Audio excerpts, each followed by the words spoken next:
C'est l'histoire du docteur Lee, un homme venu d'ailleurs, qui a semé la terreur dans un petit village africain. Accrochez-vous. L'arrivée du mystérieux étranger.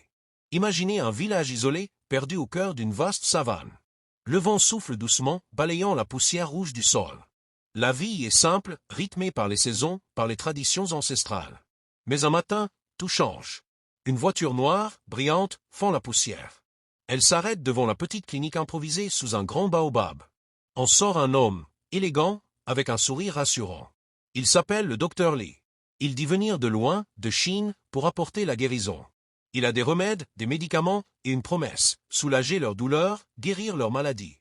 Les villageois, d'abord méfiants, finissent par lui faire confiance. Après tout, qui ne voudrait pas d'un miracle? Rapidement, il installe sa clinique et commence à traiter les malades. Les résultats semblent miraculeux.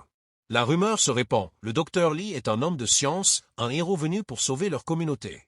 Mais derrière ce masque de bienfaisance, quelque chose de sombre se trame. Les premiers signes d'étrangeté. Au début, tout paraît normal. Mais peu à peu, des choses étranges se produisent. Des personnes disparaissent après avoir consulté le docteur Lee. Des enfants, des femmes, des hommes, ils ne reviennent pas. La peur commence à s'insinuer dans le cœur des villageois. Esha, une jeune femme courageuse, observe tout cela avec inquiétude. Son frère Malik, un garçon vif et plein de vie, tombe malade. Le docteur Lee lui administre un traitement. Malik revient à la maison, mais quelque chose a changé. Il parle peu, ses yeux sont vides, comme déconnectés. Il évite le regard de sa sœur. Esha sent que quelque chose ne va pas. Elle décide de le surveiller, de découvrir ce que cache ce mystérieux médecin. La nuit de la suspicion. Une nuit, Esha décide de suivre discrètement le docteur Lee.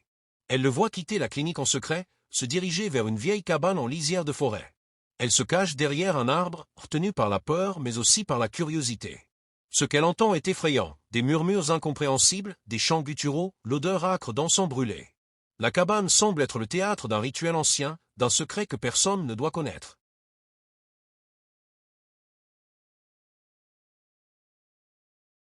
Elle sent son cœur battre à tout rompre. Elle sait qu'elle doit agir, mais elle ne peut pas encore tout comprendre. La légende oubliée. Le lendemain, Esha va voir Baba Kofi, le sage du village.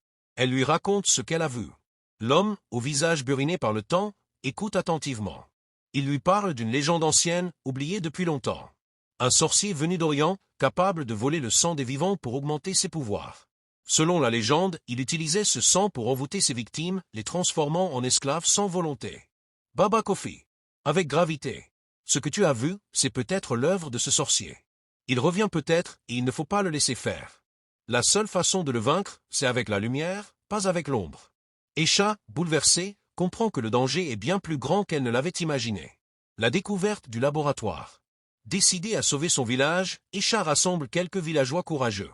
Ensemble, ils s'introduisent dans la cabane du docteur Lee.